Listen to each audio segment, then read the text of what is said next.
podcast number 19. Podcast number 19. It's been a while. Hi. Welcome to the podcast couch. Welcome to the podcast couch. What happened to our sign? I don't know. I think we're gonna probably talk about that. Or there was some sort of rage cutting. Rage cutting. No. Thank you for checking out the Impulsive Duo podcast. Remember, our content is for 18 and over. Make sure to hit that like button. Probably be a new sign here in the future. Yeah, we're gonna need to order a new one. Yeah. So we haven't done a podcast in about a month. It's been a month and it's been like 5 weeks or so. The 19th, so yeah, it's been a little over a month. Yeah, since we've done a podcast. And which anyone that follows us on any other sort of social media platform, our TikToks, our Instagrams, our OnlyFans knows that we've had quite interesting last month. Yeah, we have. We've had a very interesting last month. But, and the funniest thing is, as bad as it was, and as much as we've went through, and as many tears and stuff as there was, I literally wouldn't have traded last month for anything, and I wouldn't have ever wanted to go through it with anyone other than you. Oh. And I really mean that. I agree as far as like I think it's like brought us to where we're at and like really like brought to light a lot of things for like you especially and like where you were at in your life. But for me, I mean, it definitely wasn't fun. No, and that's the thing. I don't think anyone will ever. It's a sad part about healing and growing and going through trauma. But you is. Yeah, you hurt somebody else, you cause somebody else trauma, and it's all great and wow, look at that person grow and look at that person working on themselves and healing themselves. But what about the other person who just went through it with them and the damage and the hurt and you never asked for any of this. No. And you got more than what you ever should have. Yeah. So we're gonna kind of talk about like our breakup and kind of what happened and why, and this may be a few part series depending on how long we talk about it. Yeah, we talk about it. We go into detail, and I think there's a lot to talk about because I think there's several parts of this. I think it's like the breakup and like what happened in the beginning of the breakup, and then like kind of how we like started talking again, and then just everything we've been through since. Everything we've been through since, and I mean this relates to all aspects of life. It relates to relationships. It relates to swinging. It relates to dating. It relates to so much. Yeah, and then kind of where we're at in the swinging lifestyle too at this point in our lives. So, anyways, I guess we'll just start by saying that Eric and I did break up. We ended up breaking up. I mean, it was kind of a progression, almost. Kind of. I'll be honest, people always ask, like, how did you find out, whatever, anyone that doesn't know the story. I mean, Eric does have a history of being unfaithful in relationships in the past. I have known this. Of course, you want to believe that you're different and you're special. And I do know that, like, our relationship is much different than anything he's ever, been in the past. But, of course, you want to believe that, you could never get hurt. They would never hurt me. Well, I guess I was just using your phone that one day. No, you're supposed to call. Yeah, I was holding his phone because I was going to use it, and a Snapchat popped up, and he gets Snapchats all the time, and I've always joked, you get all these snaps, because he does, because everyone knows that Eric has this quite large social media following from his old TikToks, things like that. Thousands of people follow him on Snap, and he gets snaps and things all the time, and usually it's people because they struggle with their mental health, and they want him to help them, and sometimes it's lifestyle related. And there's a lot of people in there and messages and stuff. And, he would be like, oh, you need to talk to Candace. Candace kind of makes all of our connections, things like that. So I was aware of it. And I did have access to all of his thing. I know his passwords. He never, tried to hide his phone from me. I have access to all of his text messages because I use his laptop sometimes. And all of the text messages come to the phone. And so it wasn't even like I have, all of your email addresses are on. Everything's open. I have access to all your stuff. No questions asked. Mm-hmm. Never been an issue. And I've always kind of joked about Snapchat, and he's like, you can go through it if you want. And I was like, I don't, whatever. Well, I guess I saw a Snapchat pop it up, and of course, it, was, multiple in a row. This person was sending multiple messages. So I just, clicked on it and opened it. No shame. And I saw a couple things. It was just kind of, a weird conversation with this girl, saying some things to him and being a little bit flirty. And him kind of being a little bit flirty back, I guess. I don't know, flirty, that first conversation. I can't even, honestly, I just, blacked it out because I was like, what the fuck? And so I was like, you're a liar. I just looked at it and I was like, you're a liar. And I just saw one little brief thing and I was like, it just stung. Whatever it was, it hurt bad enough that I was like, you're a liar. And so, of course, I said something, and Eric immediately was like, no, it's not like that. It's not like that. And we kind of got into it a little bit, but we were actually at, like, my daughter's birthday party, and so it wasn't, like, where we could have some big fight and conversations about it, so we were just, like, kind of, like, shut down. Like, we ended up going to bed pretty early that night because we were... We didn't even go to bed early necessarily. Yeah, we did. You were asleep at, like, 9:30. Yeah, well, because, yeah, we just weren't talking to each other. We just didn't really talk about it, and Eric kind of shuts down, and he's just, like, kind of, that's what he does, you know, and he's just, like... Someone, you know, like, it's nothing, or, you know, I was really good at brushing things under the rug. Yeah, he would just brush it on the rug and then try to change the subject or anything. And I'm like, yeah, that's just really good at. So anyways, so I was still upset the next day, but we had to clean up, and, like, because we were staying at this, like, Airbnb overnight with, like, my daughter and all of her friends, and so we had to clean up the next day and whatever, and then he went home. And so we didn't really talk a ton the next day. I was a little bit irritated. We talked about it a little bit, but we didn't really, like... I think then my son came over there, and so it was just kind of one of those days where we just, like, didn't really talk. And then, like, bedtime came, and we just didn't really even talk much before bed, and, like, went to bed. He knew I was mad, but he was just trying to kind of brush it off.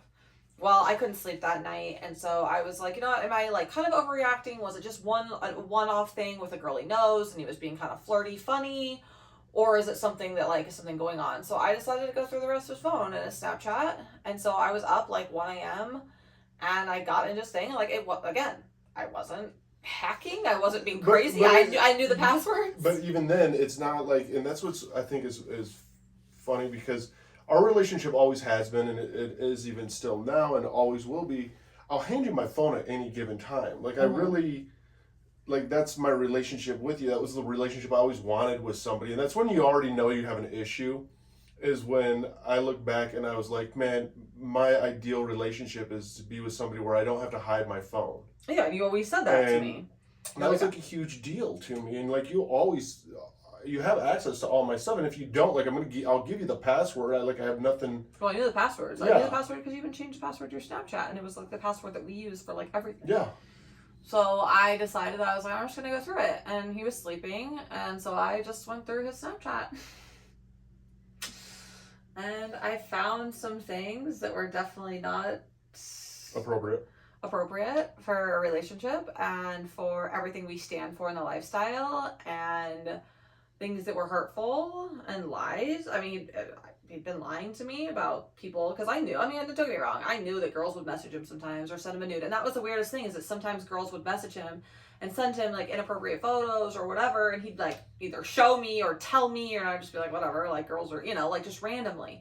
And so that was the thing, and, like, there's those messages too, or a girl would reach out to him, like, even lifestyle related, and he'd be like, oh, no, Candace makes all the connections, like, but every once in a while something would, like, flip in Eric, this, like, other side of Eric that was seeking some sort of validation or something, and the message would turn to, well, she was giving him attention, so all of a sudden he was, like, seeking the validation back and having these conversations with people. Anyway, so that's kind of how it started.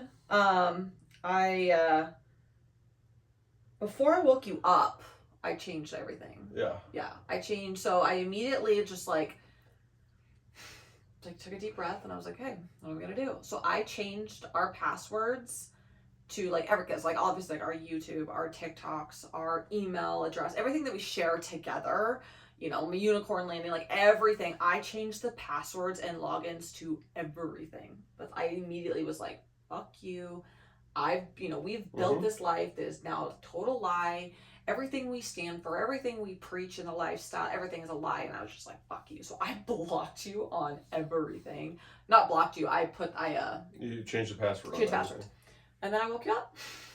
Yeah, you woke me up. And I remember. It was like 2 or... Because I took you gave me, like, not an Ativan. It was an Ativan. Oh, it was an Ativan, because I couldn't sleep that night, because you knew there was something going on. You knew. Yeah, but, and part of the thing is, like, later on, and now I've learned, like, I used to pride and think I was, like, the best communicator in the world, and reality was, I was a really good communicator in certain areas, and in other areas, I was amazingly horrible, and I still am bad at it. Really working on it every day. Like, this is the hardest thing for me now is to, like, coming after you. Yeah, and the hardest thing is now is even, like, I can't even ever look at you and be like, hey, guess what? I have fixed it all. No, because, like, I've now realized, like, this is stuff I'll be working through every day, pretty much for the rest of my life. But we have a very good life together, and as long as, like, especially with the realizations and stuff later on that I've made and where we're at now, it's like I know it's okay to be honest with you, and I can be open with you about stuff and share with you about stuff. But it was it was very different. I mean, you woke me up, I remember, and I was a brain fog because of the Ativan, and you're like, get the fuck out, you motherfucker, you fucking get out of my fucking house. And I remember like looking at you like, I don't have a place to go. Like, I wasn't even fighting it back at you or anything. I was just like, okay. And yeah, like he just shuts down. He's like, okay, I know, I'm a fuck up. And I'm just like, and that's like his fight. Like he just shut down. And so we fought for a little bit, and I was mad, but he was like still so groggy out of it. And I was like, go sleep in the fucking guest room. So you went to the guest room, and like, because I think you had taken like sleeping. Did you take sleeping pills too? Yeah, I took sleeping pills and Ativan. Yeah, you were like so out of it. So because I already knew something was wrong because you weren't talking to me that day, and I wasn't talking to you because I didn't know, especially then, how to even remotely communicate with you. So Chino Pastor, I barely slept. I was up till like freaking like 4 a.m. or something ridiculous. So I finally got some sleep. But yeah, then the next day, so like you just went into like shutdown mode that you're just like, I know, I'm a fuck up, I know, and like you would talk back. And I think that was like my biggest frustration in the beginning was I was like, why? I wasn't, and it was nothing to do with even the girls. Like, I know who I am. It was nothing like, oh, I'm jealous. He wants a younger girl or a prettier girl or a skinnier girl. But like none of that even like, that was never even like a remote feeling I had. And I never have. I still don't feel that way. But I was like, why? Why are you doing this? Why? Like, what? I wanted the why. Like, why are you seeking this validation from these like girls who are nothing? And most of them were like in their 20s, like young girls who would just reach out to him on Snapchat, send him inappropriate photos, and then I'm like, but then there would some girls would do that, and he'd be like, no, I have a girlfriend. So I was like, what does it make? Like, it was just like the most bizarre thing that I was just like, why are you seeking this validation from some of these like? You're not seeking validation from everyone. I know you're fulfilled because it was almost like he would have these conversations with them. They would last like 10 seconds long, like a little back and forth thing, and then it was like then nothing. Then he wouldn't talk to him again. Mm-hmm.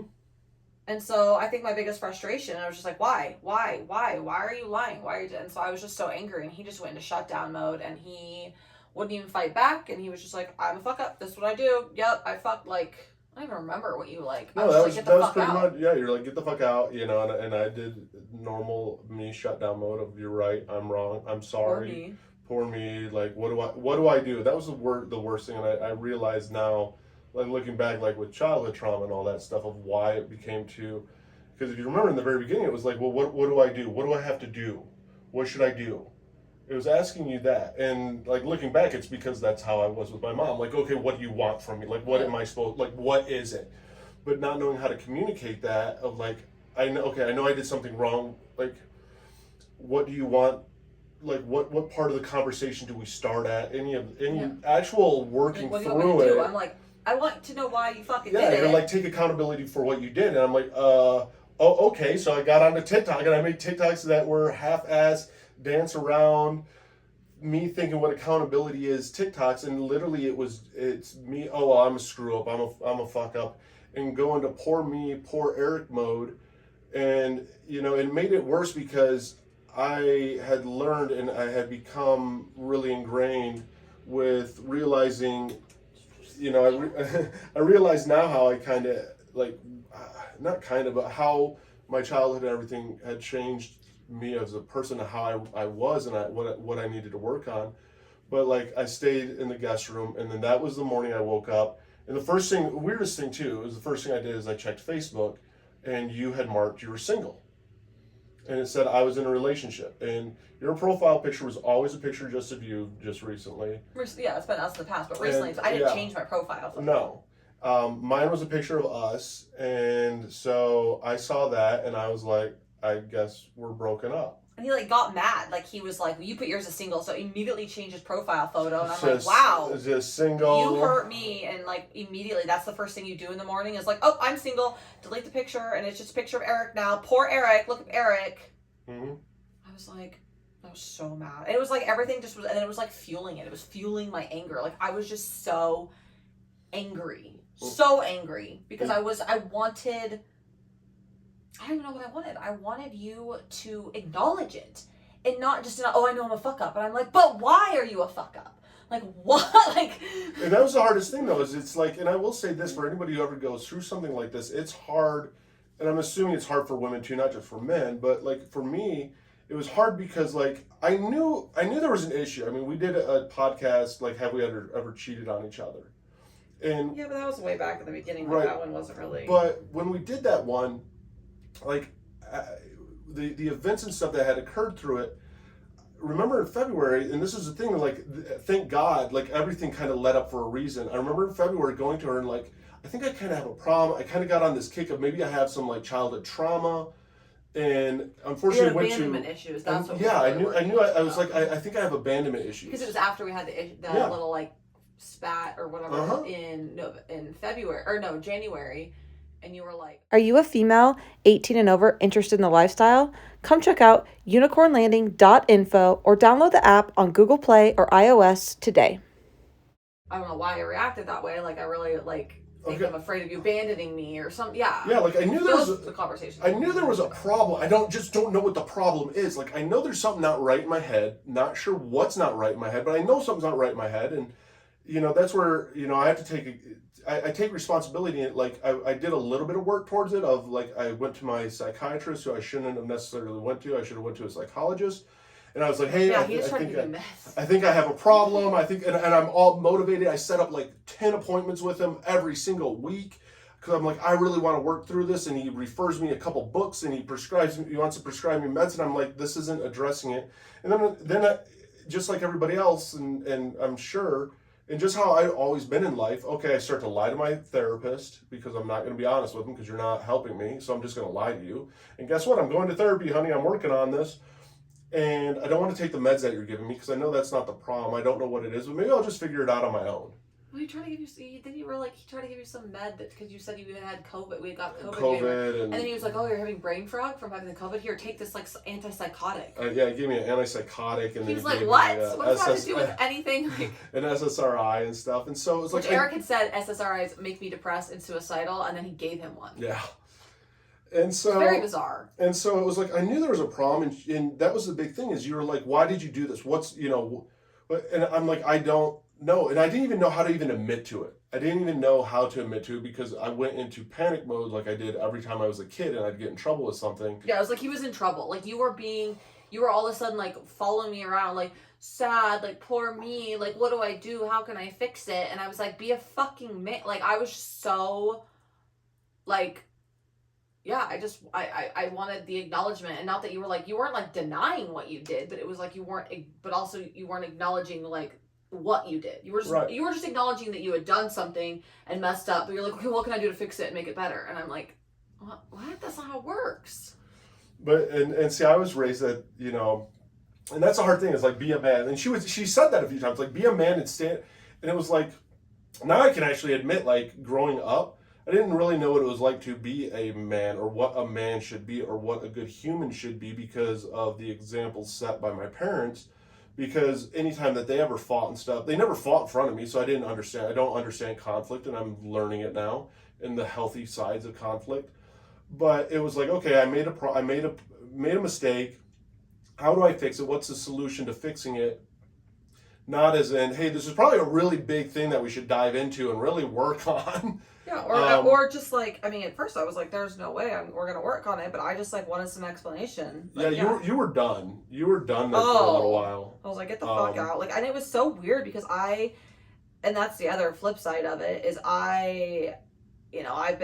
a whole nother podcast. Like, I've been, so much with my ex and so dependent on these, men in my life, and, in very toxic, like abusive, verbally abusive relationship for years, and very codependent and trauma bonded, all of that.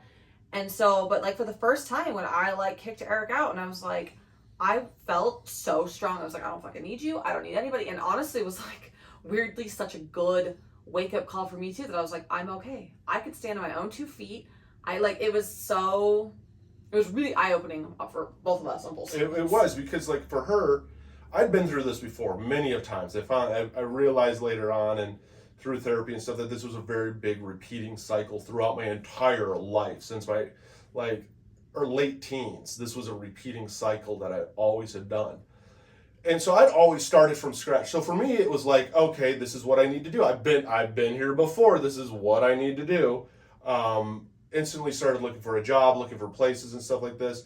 But the weirdest thing ever was, and where you gained all my respect, was you were the first woman that ever stood up to me in that aspect. You didn't come, I was used to people coming and like chasing after me and all of that, but you didn't. Or letting you do it because they, like your ex found out you cheated, but she still wanted you to pay her bill. You know what I mean? Like, she still wanted you to pay her bills. No, and like, she was just like you were firm. And so I was like, okay, well, this is what you want to do. So this is what we're doing. And you're like, fine, then I'm moving out. Like, it's almost like you got angry. Like, fine, then I'm moving out and I'm getting a job. And he went and got a job. And then he even told her that we were fighting that one day. And the meanest thing Eric's ever done to me. This was the meanest thing. Because I don't. He's not verbally abusive. I'm not. He's never abusive. said an ill word to me. That's when people are like, oh, well, is your relationship toxic because you're with him? I'm like, he is like the kind. It's hard to say that because you're like, how is he kind? But I'm like, he is the kindest person to me. He's the kindest asshole. So one person once told me this, and I think I told you it before. Somebody once told me that when relationship with me was the weirdest ever because it was the best and the worst at the same time. Like, you're not mean. Like, that's the problem, is like, you're not mean. And so you're not, so the worst thing Eric's ever said to me. So she commented, because she got mad because I changed my Facebook picture, and she commented on there, you cheated on me, and I came downstairs and you were in the room.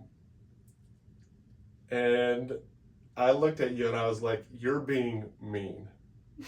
And you got sat off. I stood on the bed and I was like, mean? You want to fucking see mean?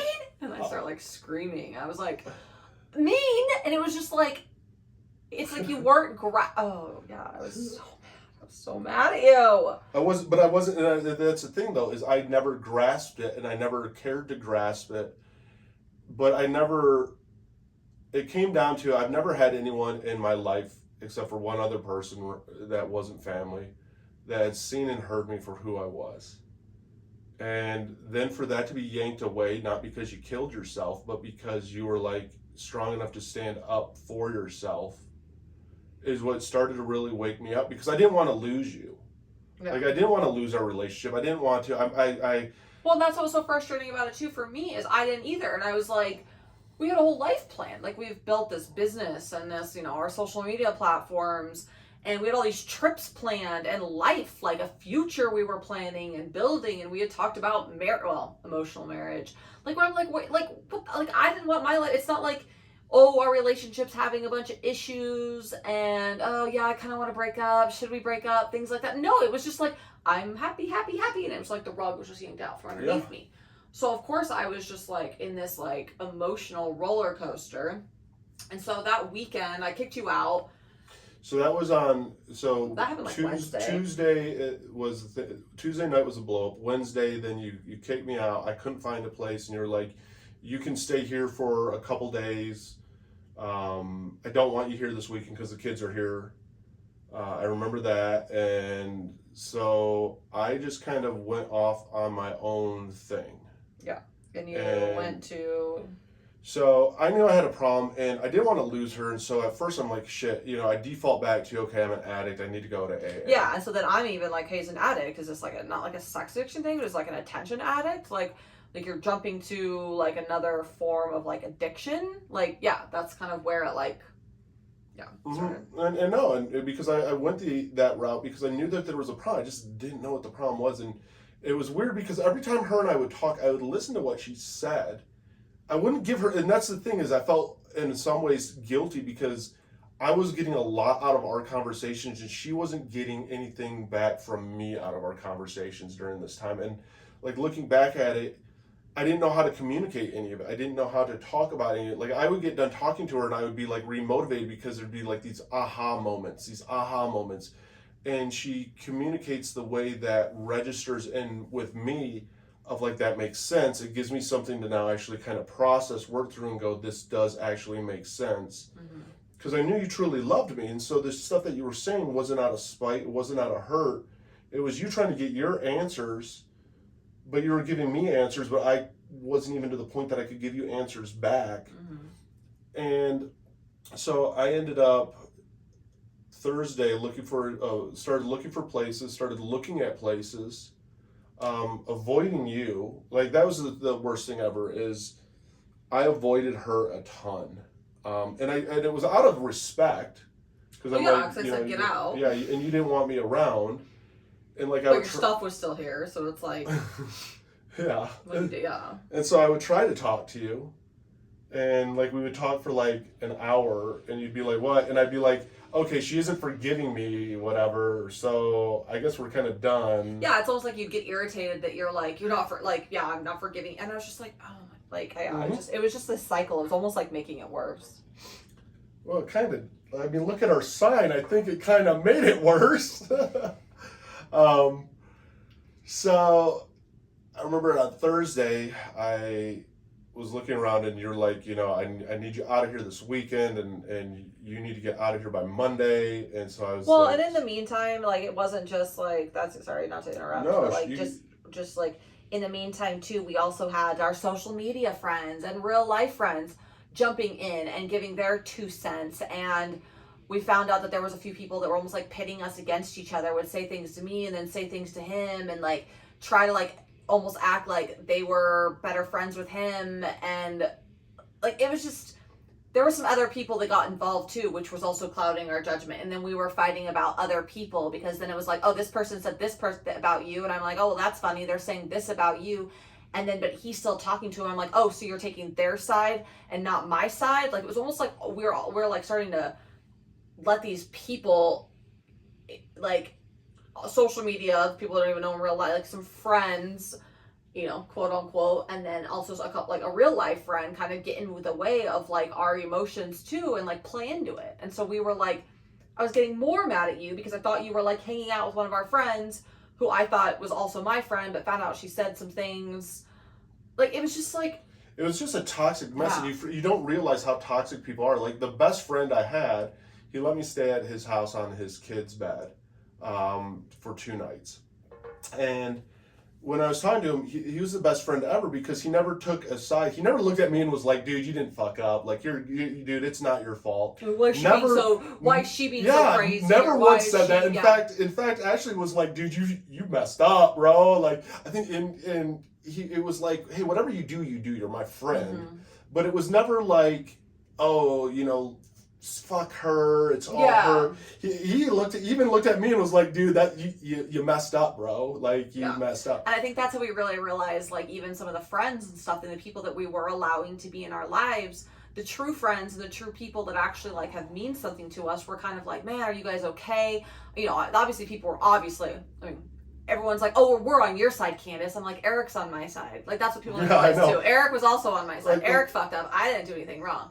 And so people were like kind of trying to make it this fight, but the real genuine people and our real genuine friends were kind of like, we're there for you no matter what. Like you guys work through this, you don't work through it. They weren't taking sides. They weren't just like, you know what I mean? Like it was like a really clouding our judgment. Like they were letting us just talk and not like, of course people were angry at you. Uh-huh. And my friends of course were angry at you, but like when I started talking and things to you again, it wasn't like, oh, you're talking to him, Candace? And they're like, oh, good, how are you? It's like those were the genuine people, and that's what we've weeded a lot of people out of our lives. Yeah, we have. And less people in your life is actually a good thing. Yes, we have discovered that. And have discovered that. But and that's like what a lot of people didn't realize is like, I love her. And I always will. And I'm glad to have my life with her. And like that was the shitty thing is it's not like just like, I've been divorced and stuff before, and it's not like a divorce. It was like I lost my best friend all of a sudden. I lost my partner. I lost this girl I was in love with. I didn't masturbate at all. Like I had no desire for sex. I had no desire for anything. I just wanted to be with my best friend, and it sucked. And that was the thing is we would still communicate. We would still text. And it's hard because when you are emotionally charged going through this, you do listen to outside opinions more than what you do when you're healthy, because you're trying to seek answers and stuff like that. And so, I mean, and comfort and attention. Yeah. Yeah, all of it. And I mean, I bounced around so much. I was at AA. I was. Well, yeah, go into how you. I mean, you gotta talk about all that. Like. Oh yeah, like so. I ended up finding a place to possibly live, and next thing I know, I can't move in until like the 13th, and this is like in the like week and a half still left of July, and I'm like, okay, well, I'll move into this place because it's kind of affordable. You know, okay, I got a job. Yeah, he was like to get a new job pretty quickly at where his friend worked. Yeah, and so I was like, okay, I'll rebound from this really easily, but I didn't want to rebound like I always did before. Yeah, and I just saw him, and then it made me more mad because he was like, well, I'm finding a place, I got a new job, and I'm like, wow, that was easy for you to just move on. And I was like, guess you're not fighting. Like, it was weird because I was like, I'm done, fuck you, but also I was like, fight for it. Fight for, like, yourself. Like, fight for what's really going on here. You're just repeating this cycle again. What are you gonna go do? What are you gonna go do, Eric? Just start back over at ground zero every like couple years? Well, I was. That was a hardcore really good cycle. at it. Starting really good. Just starting over again. Like that's where you're at. Yeah. And that was the worst part of it. But she got me at least to the point where I didn't want it to end, and so. Started going to AA. Just some sort. I even went to church, and I don't even go to church because I promised my mom I would go to church, and I promised even a friend. I talked to him like, hey, maybe I'll check out church, and I was like, it became this big thing of like, you know what, I gotta find just the answers to what's wrong with me, and I'm glad I did because along this, she helped me out a ton, and she was the one that really was like, you have a problem, you just don't know what it is, and I didn't know what it was, and I didn't know what it was. I just knew I was like, you got to figure this out, Eric. And so like I started reaching out to like old sponsors, old friends, and everyone would give me this little piece of like gold nugget, and I had one friend who. I mean, he used to live with me as a roommate. He was my sponsor. He knew two of my wives. And he was like, dude, I can tell you what the biggest problem is. He's like, your problem is an addiction. He's like, you seek validation. I don't know why. And I'm like, fuck, okay, that is true. Like, fuck, that I do seek validation. I don't know, why do I seek validation? And then I go to AA and I'm like, okay, you know, I need to start making amends. And as this all went on, the strange thing that happened too that had never happened before is, for whatever reason, my mom obviously likes you, and she's never met you because I hit my mom up. She sees you being like. She saw the cycle too, and she knew how happy, and she had brought that up even in the phone call. Like, you were so happy. Like, what the fuck did you just do? Like I called my mom and I'm like, Candice and I broke up. I need help. Poor me. Candice and I broke up. Poor me, because I was very good at line manipulating and just turning the whole thing into poor me. I'm the victim. I'm always the victim. I didn't do anything wrong. I'm the victim here. I was very, very good at that.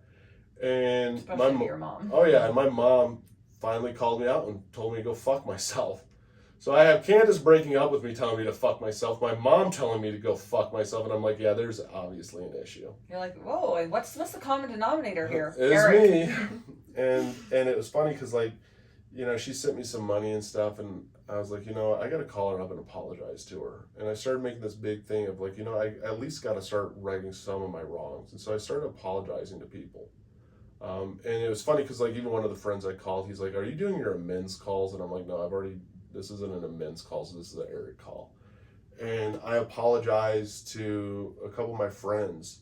I apologized to my mom, and it rebuilt her and my relationship real quick, which I was grateful for. But your brother. But even through that, I found out that my brother had yeeted me out of his life, and she's trying to play with this, and she's scratching me. Sorry, the cat is on my lap. And she brought it to my attention that my brother wasn't talking to me anymore, and it dawned on me that he's not talking to me anymore, and will have no contact with me. He still doesn't, and I'm working through that. I mean, I actually gotten him to text me a little bit today. I get to call him, and I wrote him a letter and stuff. But like, it allowed me to start really addressing things in my life that I had done that I didn't even realize that I'd done. Selfish. And very selfish. And you know, through the whole thing, you and I talked through it. And like, even one night, she took her son out to Dave & Buster's, and I remember it was like I can't be there, and I knew that she was a little stressed with money. I was a little stressed with money. But I'm like, you know what? It's not right. Well, yeah, because we lived together and we thought we were building this life, and all of a sudden it was like that was ripped out from me. So I was also angry at that. I was like, how dare you? Like, now all of a sudden I'm a single mom again, which I mean, I was a single mom, but like now I'm gonna have to pay the rent, you know, all my bills by myself again. I was stressing out. I'm looking for a roommate. I was like putting an ad out, and I'm like, I'm gonna have to get a roommate. Like, it was just a whole, like, I was so stressed about money. And then we had, you know, we made a decent chunk of money from our OnlyFans account, but I immediately shut that down. And so we lost all of that income immediately. Like, it was just, yeah, it was really stressful. Want to come help support us on OnlyFans? Make sure to check out Miss Impulsive, The Impulsive Duo, or Mr. Impulsive. All 3 pages. Subscriptions are available on onlyfans.com. Those were super stressful, and I sent her money because it was like, hey, just have fun. Like, you don't have the right to be. It's not your fault to be stressed. Like I did.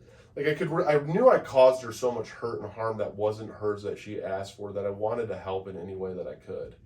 It was so weird because I remember that night I told you I was sitting with her. So I used to, like, when I was a single mom before, you know, and I was dating and divorced, and my ex and I had been back and forth a couple times. The times we were separated, like, I'd even moved out a few times. You want to talk about toxic? That's toxic.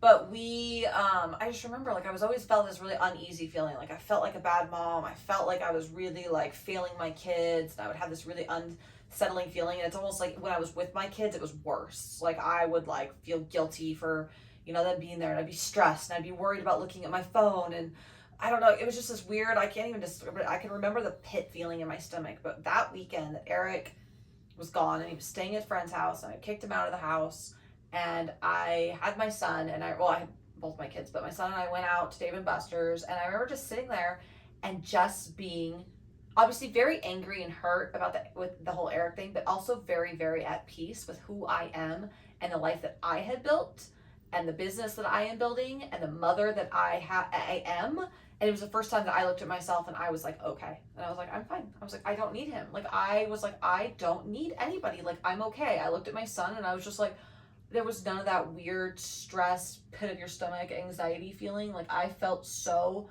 content and fulfilled with who I was and what the mother I was. And I was like, and it wasn't, I was very, again, upset, but I was also, like, excited that I was like, I'm Candace. Like, it just, like, hit me that I was like, this is the person that I've wanted to be for years, and here I am with this almost this huge wake-up call that has shown me that I am this person. I became it without even knowing it.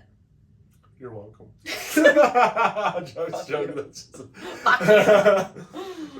But no, like, it's really true. Like, it was one of those weird things, even for me, of like, I didn't need her and she didn't need me. But then we were just like, but I wanted to be with her. It wasn't that I needed her. I'd done that so many times before in my life. Like, so I can get a job, I can get a house, I'll be fine. Like, we were fine. Yeah, but it was like, I want you, and I won't give up on this. And it was hard because, like, I used to always be like, me, like, look at me, what I can do, because that's how I'm supposed to fix it. Because if I can, you know, show all this and I can fix it, and, like, let me fix it because I'm the fixer.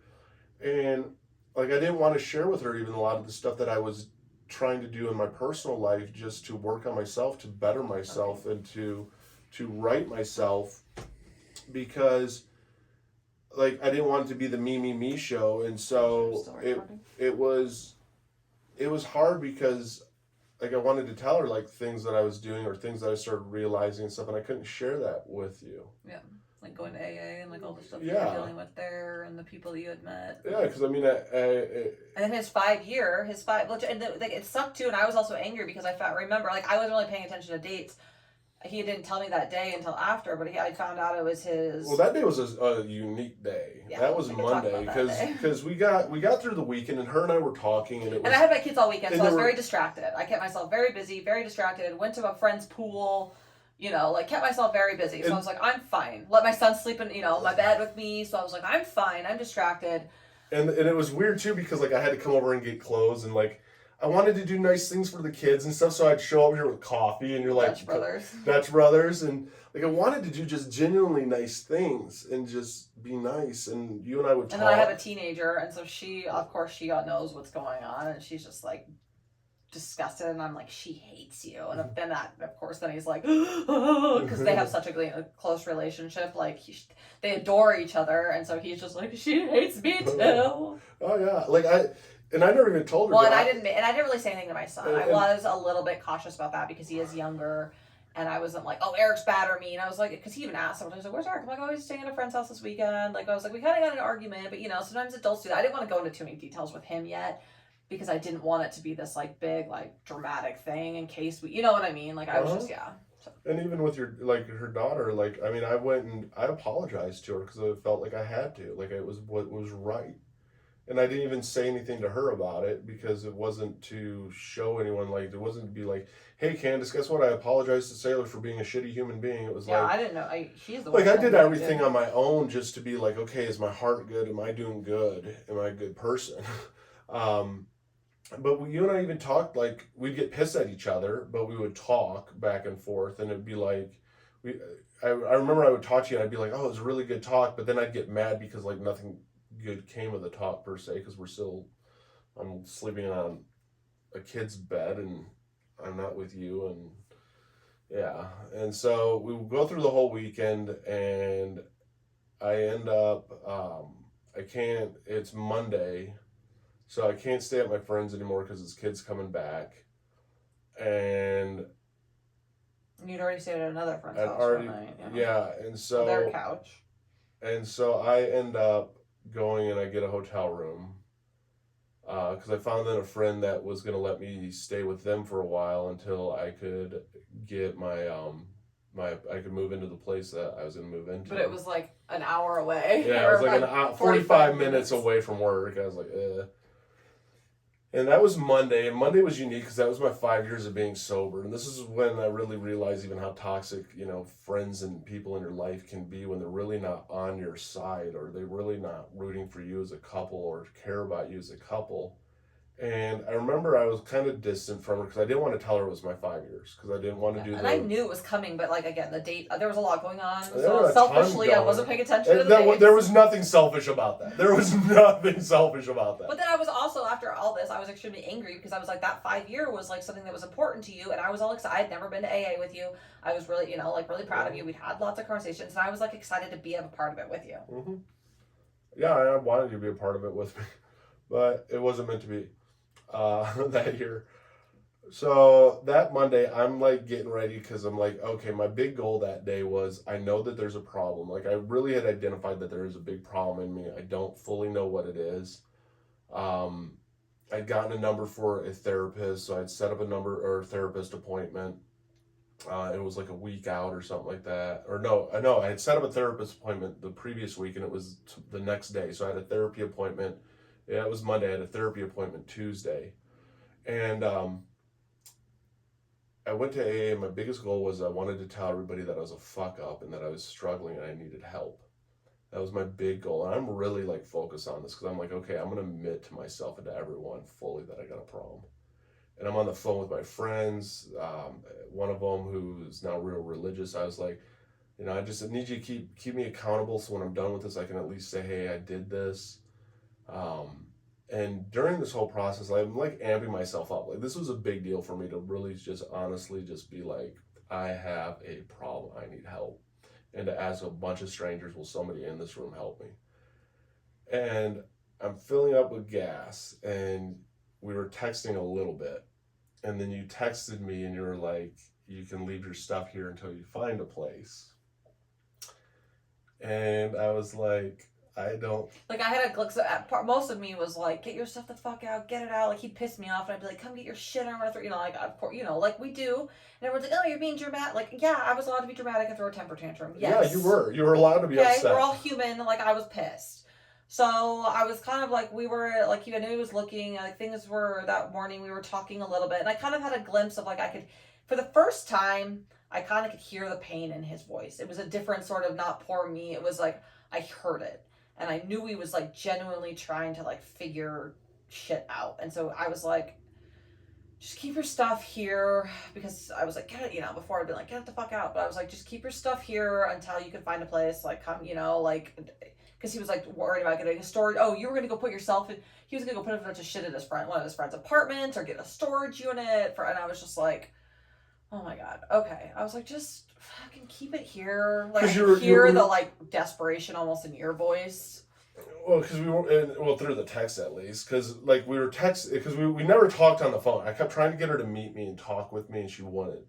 And I don't blame her. The only places we would talk is up here, and I would shut down up here and just get. She'd help me actually by like making me have eye-opening moments.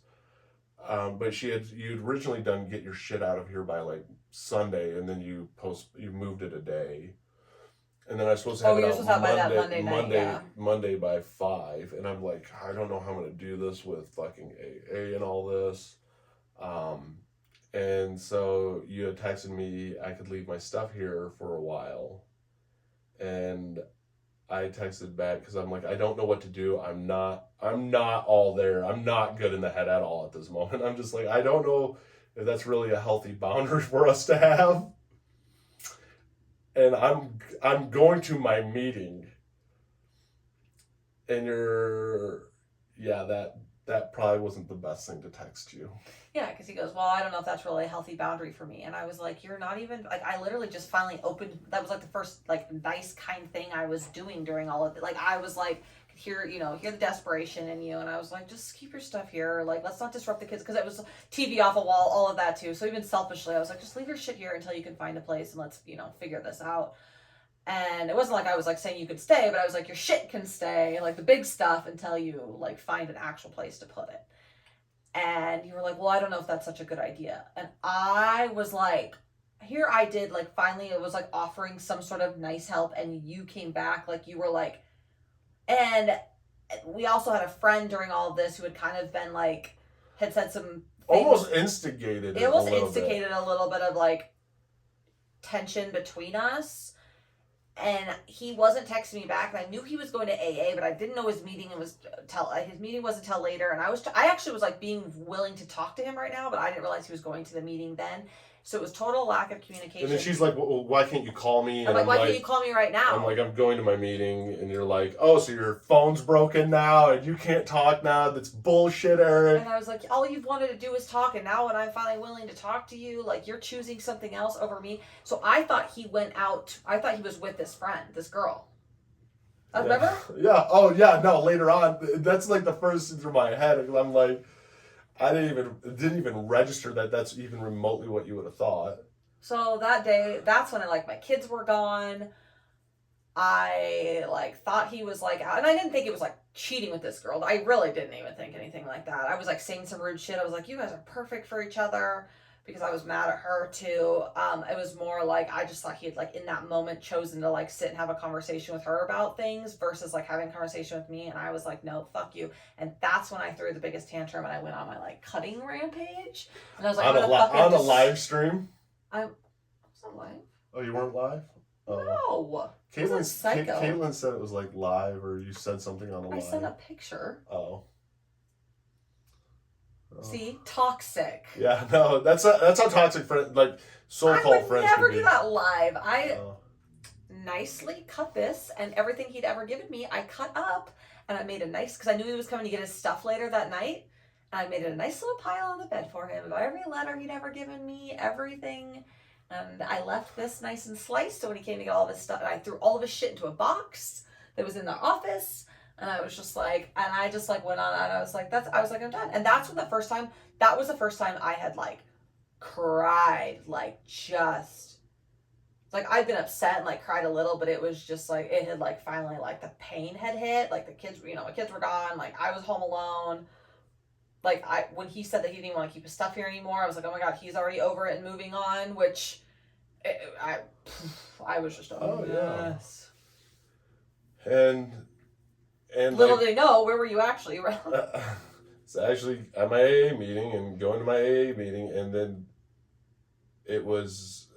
I got into... Do you or somebody that you know struggle with addiction? Make sure to check out aa.org or na.org for more information.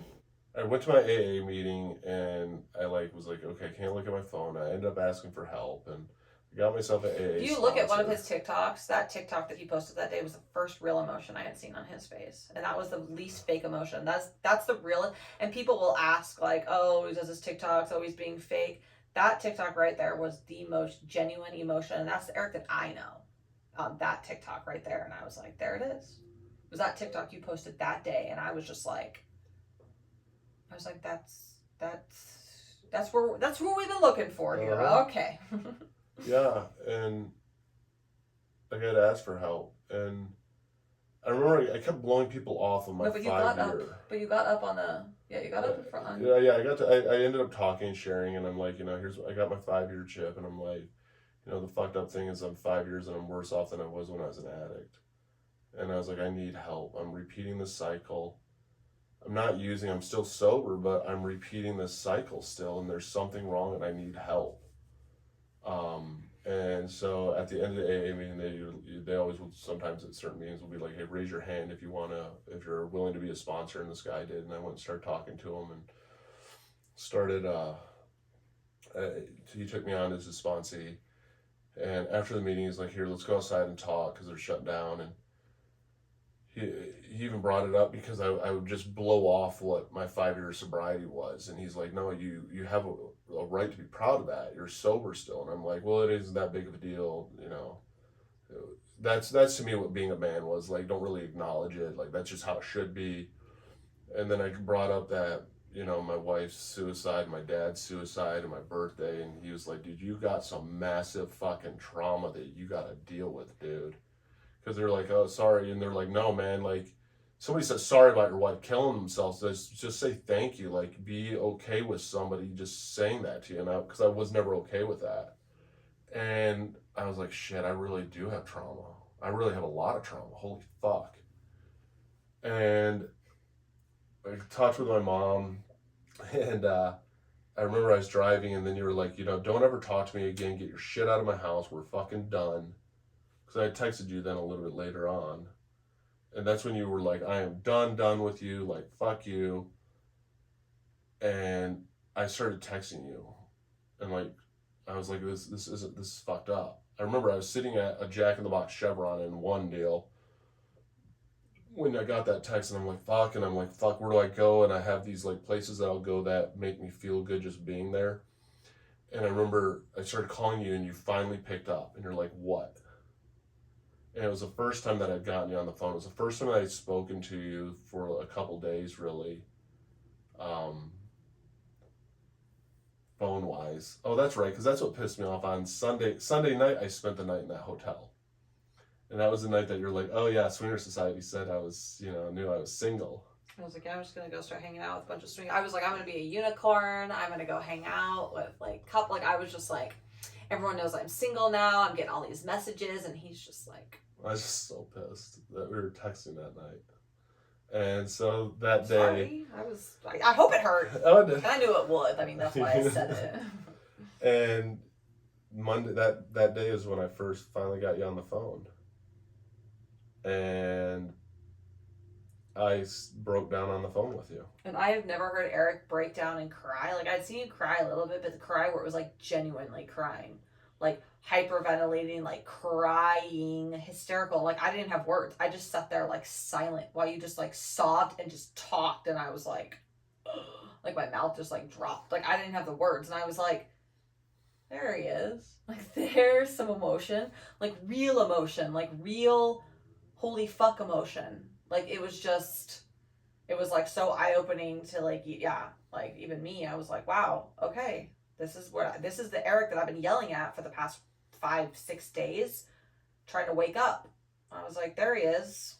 Mm-hmm. And and so we talked, and I don't know, I got off the phone with you and I felt better, and then you texted me and you're like, hey, if you're around tonight. No, I'd gone out to dinner, remember, with friends. I had friends going to town. Yeah, but you were like, hey, maybe tonight we can talk, or I can see you or whatever. What are you doing? And it was like, yeah. And so I came here, I remember, and all this stuff was cut up, and I went to Home Depot and bought some boxes. And yeah, because you're like, what am I going to do with all my shit? I'm like, oh, there's fucking Home Depot right there. Go buy some boxes and put your shit in it. Like, I was like, and I give you, I'm proud of you for standing your ground like you did, because it wouldn't have made me address a lot of the stuff that I'm addressing and will probably always be addressing. And I remember that, and like that, the rest of that day is kind of a blur. And then I remember I finally had told you that it was, did I tell you that day it was my 5 years, or was it that night that I told you? Because you didn't know for a long time until I said something. I don't think you know until you came and picked me up. Yeah, I didn't. That's right. You didn't know about it. And so I'd gone out to dinner with some friends that were in town that Yeah. you know too. Mm-hmm. So I'd gone out to dinner And with them. it's amazing how your head and your heart will fuck with you. Like your heart, my heart doesn't fuck with me. My heart emotions don't fuck with me. My head fucks with me. And she's like, I got some friends coming, or 2 friends that we both knew coming into town. I'm going out to dinner with them. And well, they're a couple in the they're lifestyle. a couple in the lifestyle, and I'm just like, and my head's going fucking bonkers, of course. You think I'm like hooking up with them? Oh yeah, and I'm like, she's gonna do this to hurt you, like all this stuff, and I'm like, no, just. One of the guys at AA told me that day, he was like, just, what would an honest man say? A person that didn't lie, what would they say? And for whatever reason, I kept repeating that, and I'm like, don't listen to this. This is lying to you. Let's just play out with this for once. And I remember walking, and that's when you're like, oh, we're downtown. I'm like, oh, okay, well, I'm downtown. I'm going to go over to Jump, and I'm going to walk around and stuff. And I happen to see you as I'm crossing the road. Yeah, I'm literally driving, and I was like, where are you right now? I was like, I'm walking to Jump, and I was like, look to your left, and I was like driving by. And it was like totally fluke. Like he didn't know where I was driving, and I didn't know where he was walking until right when he said that. And I was like, and I saw you, and I was like, motherfucker. And then you're like, I was like, I'll call you. She was really good about not telling me she was going over to their hotel room. That would have actually, that moment would have, I would have went bonkers. So you were very respectful in a lot of ways. And like, I'm really like processing through all this. I'm getting now prepared for therapy tomorrow. I found another therapist. Like I set up multiple therapy appointments with different therapists. Like just, I needed help. I knew that. And it was, I hung out there, and then finally you texted me and you're like, do you want to come pick me up? Well, yeah, I took to the hotel room, so I had a couple drinks, and at that point I was like, well, I can't drive. And selfishly, I was like, I got a DD right here. I know who'll come get me. So I came and got her, and that was like really like the first time I saw her, and I just... He looked awful. Yeah, I felt awful. I hadn't been eating much. I hadn't seen you in like 5 days. Yeah. And you hadn't... you'd lost like 10 pounds in 5 days? He looked horrible. Like his clothes were... He just looked like... He looked terrible. I was like... And here I am in a hotel room with 2 people that we know, and I'm like, what the fuck am I supposed to do? And thankfully the fountain thing in the room or whatever wasn't working, so I could fill that up with water. Like, thank you. Whoever's out there, whatever greater power's out there, thank you for that. Because it gave me something to do instead of just being like, what the fuck do I do right now? Kitty right now. Mm-hmm. And then finally we end up leaving. And that's when I told you that was my 5 years. And then you were mad because you're like, why didn't our one friend who was supposedly friends with us both, as she's losing her shit on Monday and I'm losing my shit on Monday, wasn't really a friend and didn't say, hey, he probably is not going to get too much a hold of you right now because like it's his 5 years and this is what he's trying to accomplish. And because that person, she was one of the people I told, hey, I want you to hold me accountable so when I get out, like I had multiple people to call to be like, hey, I asked for help. But didn't tell her any of that whatsoever. Yeah, she was starting to just like pit it against every time I would talk to her. Yeah, she would be like, oh, well, Candace, he did this. I'm like, I know, I still talk to Eric. Like it was almost like she was acting like all of a sudden she knew him better and she had this like upper hand against me. Like, and then I was like, yeah, fuck you. Like, already, yeah, I was like, no, dude, fuck, you're not a fucking friend. Fuck you. Like, you're acting like you want him. And I knew she used to want you, so it was kind of, I was just like, yeah, no, you're not my friend. And Eric started to see her kind of like pitting us against each other too, and like... Well, especially that night when you and I actually had the night together, and then the next day and we were talking, and I'm like, are you fucking kidding me? Yeah, and she's like got mad that we were hanging out, remember? She's like, you guys are confusing. That's probably not a good idea. And we're like, we're 2 adults having a... I was like, what are we doing? Listening to like... Yeah, what are we doing? That's when we actually started really cutting people out of our life, and I cut a lot of people out of my life of like, what am I doing listening to these people that don't have my interests in my life? Like, instead of just being a friend and supporting me in whatever I do, they have to keep throwing in their 2 cents. No. And that night, then we actually had a night together, and I spent the night with you. And I remember just falling asleep next to you, and I was happy. and waking up the next morning. And he like kept, and he was like, you know what they do when they try to get you, they're trying to like be nice and stuff. So he was like, I'm gonna go get you Dutch. Oh yeah, I got you coffee. I need to milk that still. Can I still keep milking that? Yes, you can. I need coffee. Sorry, kitty. I drank most of all of our coffee so I could get you Dutch tomorrow. Anyhow, that's already in my brain. No, for like tomorrow. Like really tomorrow? Yeah, we like need really Dutch. tomorrow. We need Dutch in the morning. And so I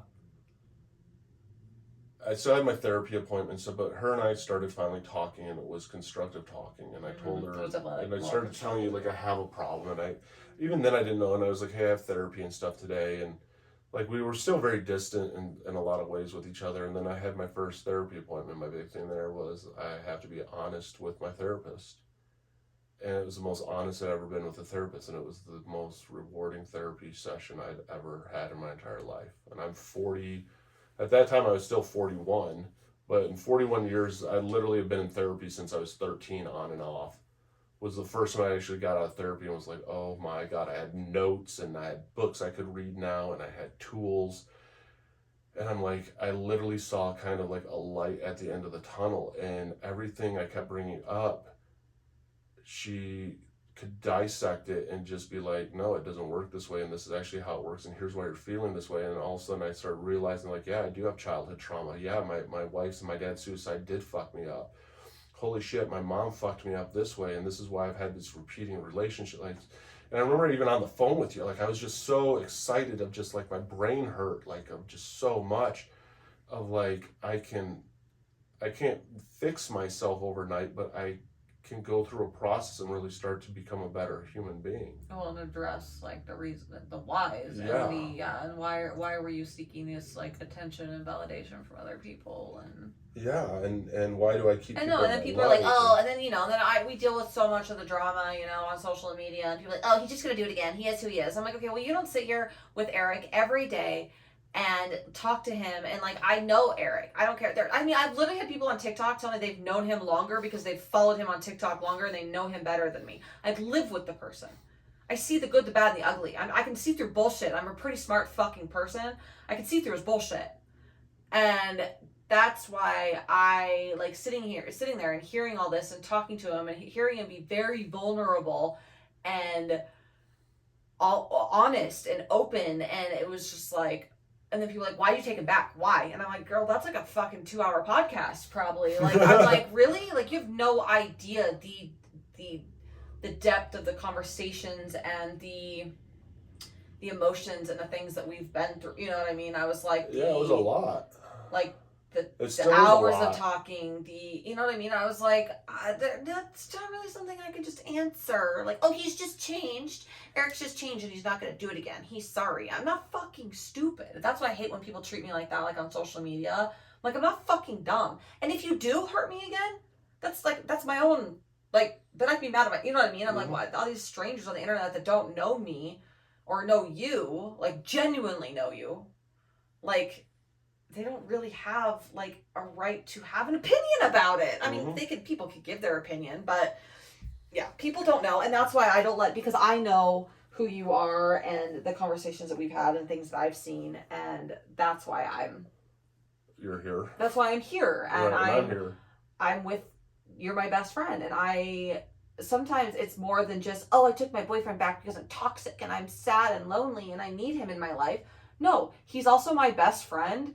And I'm seeing him have some realizations, and I do love him, and I'm here with him through this. Like, that's the other thing to it, is like, why can't you just be my partner and my best friend also, and we go through this together, and we work on it? And does it mean that something happen and not be perfect? Yes, we're human. But in this moment, like, I'm so sick of people just, I don't know, like, why am I not allowed to make a mistake or be human or enjoy my life? And work with my best friend through this. I think people do it out of two reasons. I think a lot of people do it out of wishing that they had that in their life, or just hating their own life. Just hatred, hating their own life too. I don't really let them bother me, but it's just so annoying when people are like, You just know I don't like when people like belittle me or. Oh, I know, and they shouldn't, because they have no idea literally how strong you are, what you've been through, even standing up to me, and you've helped me, and it's not weak to say, like, you're my partner in life, like, you've helped me, and even down to the point of, like, to have somebody that I can share stuff with and be real with it, like, even as early like yesterday, I have a conversation and stuff with my mom, and I get to talk to her about it. Sorry, I would just hate to like be filming and it like it like stopped. But even talk to her about it and be able to relate it back to, like, hey, I can't fix it. Like, I can at least identify now, like things that of why I am the way I am, or different things in life. Because I just went through it again yesterday, and I could share with you about it and be like, you were much more like vulnerable and open, and you were much more vulnerable and open with your mom even. Yeah. Like, your mom did something that kind of upset you and said something, and instead of just like stewing on it and being all like, see, I know that's how she was, you were like, you called her out a little bit, and you had a conversation with her about it, and you addressed it. And I think that was probably even eye-opening for her, where she was like, oh wow, like, she probably felt kind of bad that she like. Well, she did. And it wasn't to make her feel bad, though. It was just no, like, but hey, it was kind of like, hey, like, I know, yeah, no. Yeah, and and then through that, we slowly just started. Well, and like we talked about like it. This Eric is, you still have some things you're working on from your childhood, and trying to please your mom and please others and not be abandoned by the world and rejected by the world, and just why does no one love me? But this Eric over here in his head knows that that's all a lie, and so we need to work on that. Eric's working on this Eric being in control of his emotions and every thinking before he acts, and do I feel good about the person I am? And yeah, I mean, that's what it's really come down to, is do you feel good every night you go to sleep? Like, were you a good human being that day? And it was cool, because it was so weird. The more I'm vulnerable with her, the more I'm real with her, the better our relationship is, and the stronger our relationship is, and the more trust I have that she isn't just going to abandon. She isn't going to do stuff that my brain tells me she will. Yeah, like, obviously I love you. I'm here because I want to be here with you. I don't need you. I want to be with you. I want to work through things. And I think we're strong enough to do it. But I still struggle too. Like, this all is only just the Eric show. I was hurt too. That's the whole thing. And that's the thing that's where my brain goes to now and stresses about now, because I'm like, are you working through what I've done to you? Are you like, what more can I do for what I've done to you to help you through that? Like, I can't go through it with you, but like, is there anything you want to talk to me about? Is there like, and I do stress about it a little bit, because like, I know that we haven't touched any of that a whole lot. Well, we have some, and I just know that if something comes up, like, I try not to, I do catch myself, like, if I see like a text pop up on his phone, or like, there'll be times where I could, or whatever, and I'm like catching myself want to ask, and and be like, oh, I don't want to be crazy. But no, I have the right, and not being crazy, like, I have the right to, like, my feelings are valid, and I have the right to question things if I feel like they need to be questioned, or I have the right to, like, even, like, there'll be every once in a while something will pop up about, like, even one of the conversations I saw with him and one of the girls on Snapchat, I, like, couldn't stop thinking about it one day, like, something was said, and I was like, I have a right to tell you, so I was like, and I couldn't even find the message. Like, I literally went through everything to try and find that, because I have a screenshot.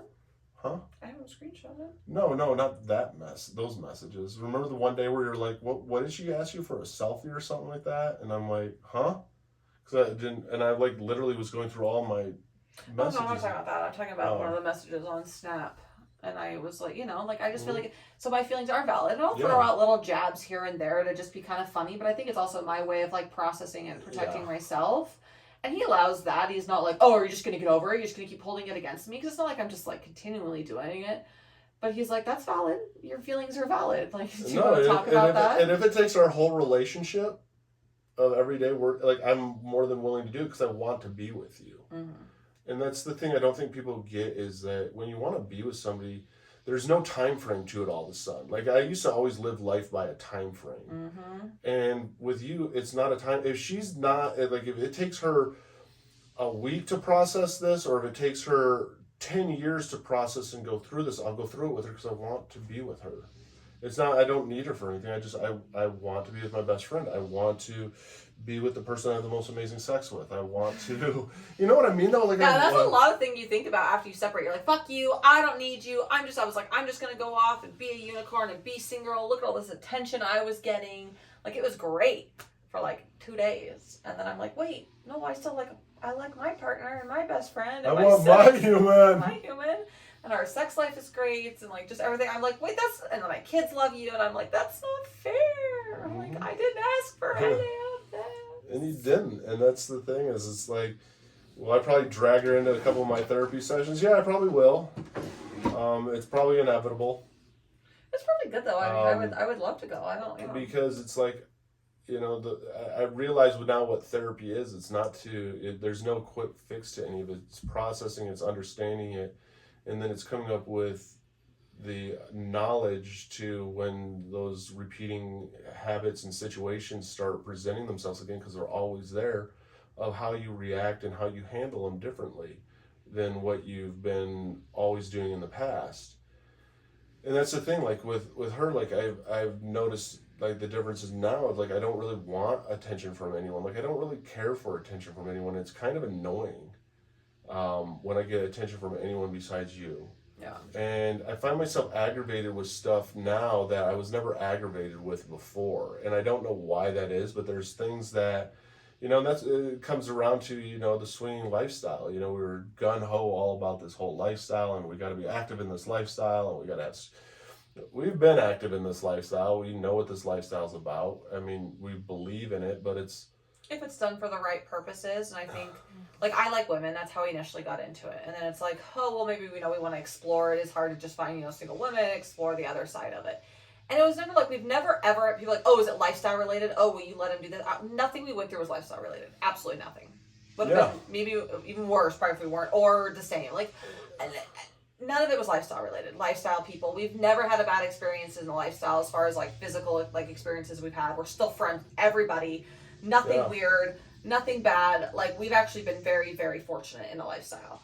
And so, like, none of that was ever an issue. Like, we never really experienced any jealousy in the lifestyle, like seeing you with anyone else. Like, we've been so good about our boundaries in the lifestyle. And so, but the way we kind of feel about it is like, I don't really have a strong desire to be with other men. He has like literally no desire to be with anyone. Yeah.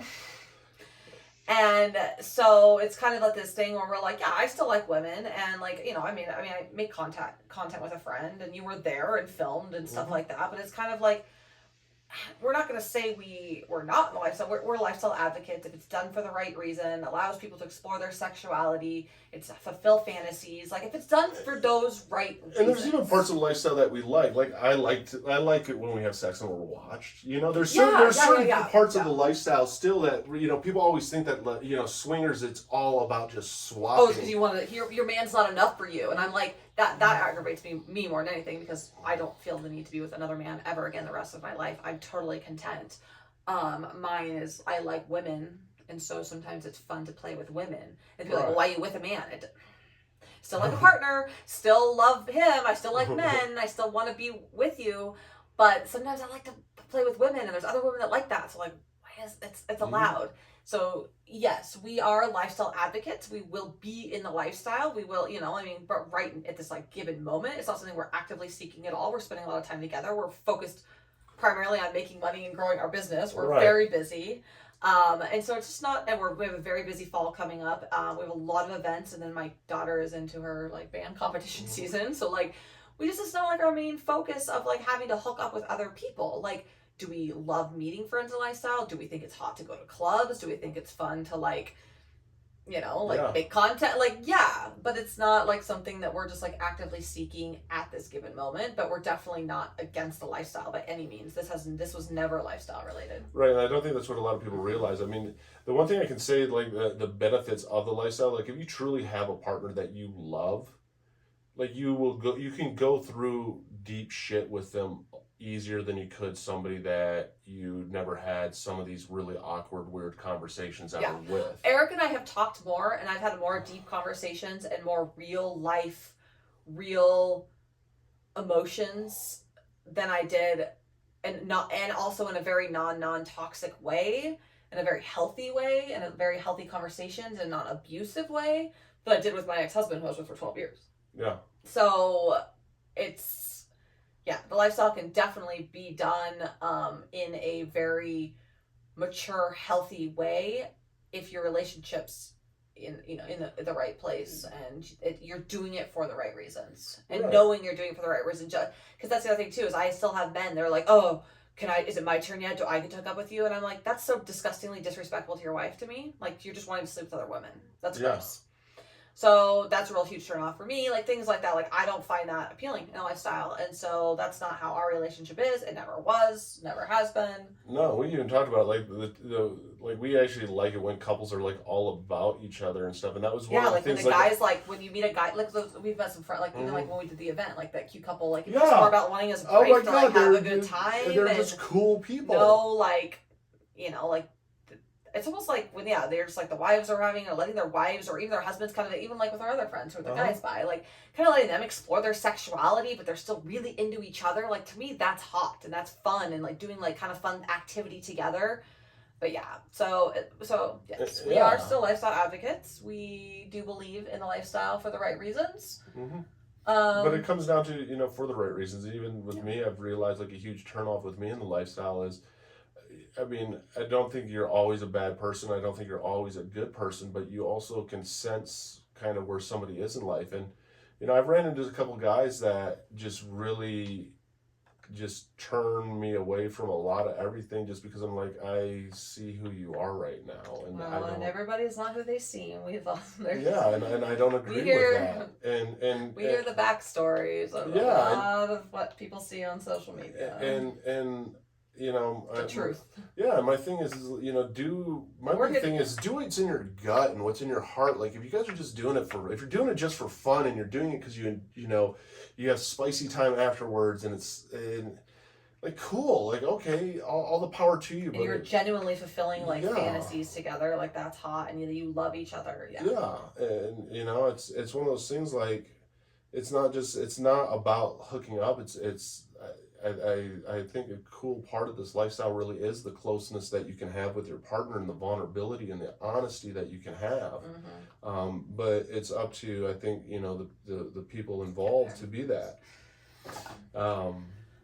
It's been a hell of a... And apparently we're married now. And then everyone's like, oh, you're just trying to fix it with getting married. So again, people just see what they see on social media, brief clips on our TikToks and things like that. So Eric and I had always kind of talked about getting emotionally married. It had been a lot of conversations that we'd had even before all this happened. And, we broke up. And even like when we started hanging out again and even like he was like moved back in and was here. And, we started even making some TikToks together. People were like, oh, are you guys back together? And I was like very firm. I'm like, no, we're not. We're not back together. We are not. I'm not just going to be like, yep, he's not. Like I was like, no, we're just going to spend a little bit and like see how things go and stuff like that.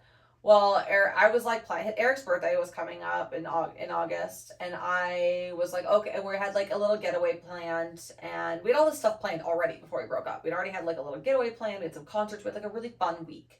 And August is really hard for Eric because it's his birthday, but it's also he lost his dad on the 13th of August, and he lost his ex-wife on the 27th of August, and his birthday is the 17th. So right smack dab in the middle, and he's always hated August. His birthdays have been terrible the last several years. Like and he was always like, poor me, I hate August, poor me, poor me. And I was like, okay, but you get the choice. You're an adult now. You have the choice to make your life what you want it to. Yes, you're allowed to be angry and hate them, but they do not get to define what you do with your life moving forward anymore. Like, stop the pity party, suck it up, and let's like have fun. So I was determined to make his birthday fun.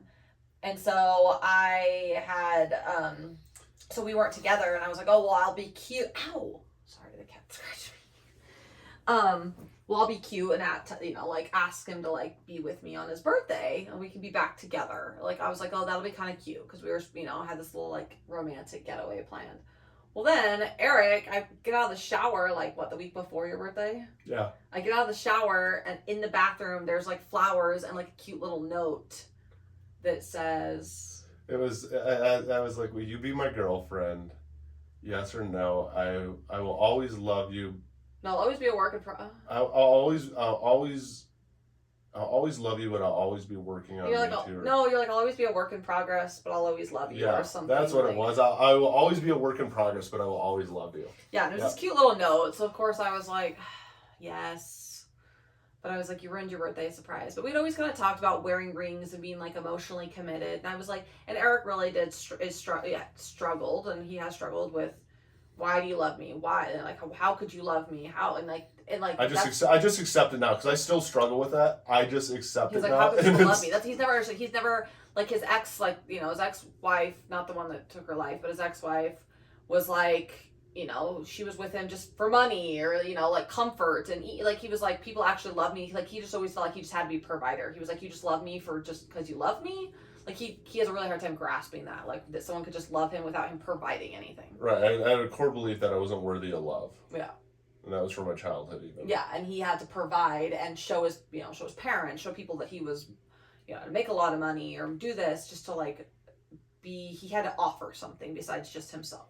Mm-hmm. And so I was always like, you know, I love you just for who you are. Like I always have. It was never about what you can give me or provide for me or anything. I was like, I fell in love with you because of who you are.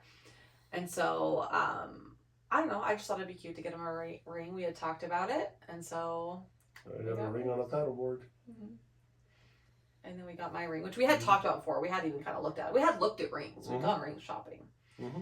So we are, I guess, engaged, but also we're never going to get legally married. That's a whole nother podcast. Yeah. So we're emotionally married. We're emotionally married. And yeah, we are committed. Yes. So yes, we didn't just do it just because we broke up. We had talked about it before, but it was something that we just felt like was a good step in like where we're at right now. And we wanted to, we just were ready to take that step and be emotionally married. Together. Yeah. So that's where we've been the last month. That's where we've been. Eric's been working again, but he is done now. Done now again, which is awesome. We are just balls to the wall, focusing on Unicornlanding. We've got lots of events coming up. We're headed to Vegas this next weekend, and then we go to Nashville. And then we go to Seattle, and then Florida, and then Portland. And a Boise event again, all before the end of the year. And then just, focusing on growing Unicornlanding and all of our social media, or just keep doing our weekly podcasts. And our podcast, the topics we still may do lifestyle, but I think we'll still do lifestyle stuff. I mean, it's kind of who we are, but we'll do a lot more of like real and raw and like just what we stand, and like that's the thing. I also kind of like was having this like feeling with the lifestyle, like I didn't want to ever talk bad about the lifestyle or say what I don't like about the lifestyle, because I didn't want to offend any other, here I have this platform and other people listen to my podcast and other creators and things like that, but I was like, oh, it's okay, my opinion is valid. I'm not putting anyone else down. I'm not kink shaming, but how I feel and what I like about the thing, it's okay for me to not be okay with certain things about the lifestyle or certain things about non-monogamy, things like that. Once again, all females in the lifestyle or interested in the lifestyle, don't forget to check out unicornlanding.info.